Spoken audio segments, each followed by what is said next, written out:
वाल्मिक कराडला कारागृहातून बाहेर काढलं आणि त्यानंतर वाल्मिक कराडला आता मेडिकलसाठी बीडच्या रुग्णालयामध्ये अर्थात शासकीय रुग्णालयामध्ये आणला गेलेला आहे।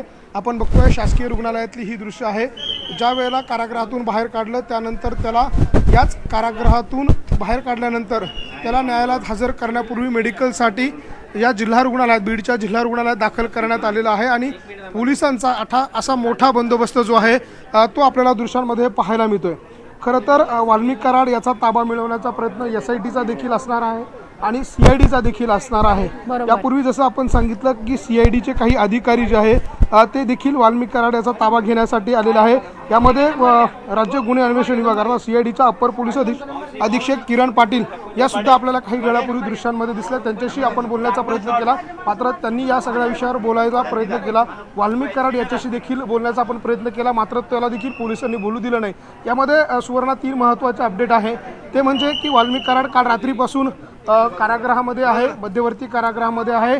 9 नंबरच्या बॅरकमध्ये त्याला ठेवण्यात आलेलं होतं आणि काल रात्री त्याने जेवण केलेलं नव्हतं अशा प्रकारची कारागृह सूत्रांची माहिती जी आहे ती न्यूज 18 लोकमतला होती। आणि त्यानंतर आता वाल्मिक कराड जो आहे त्याला बीड मध्यवर्ती कारागृहामधून बाहेर काढल्यानंतर जे आहे ते मेडिकलसाठी आणण्यात आलं। यानंतर त्याला इथून केजला नेलं जाणार आहे। साधारणतः 60 ते 70 किलोमीटर हे अंतर जे आहे ते बीड आणि केज न्यायालयाचं आहे आणि यामध्ये पोलिसांचा मोठा बंदोबस्त जो असणार तैनात केला जाणार आहे।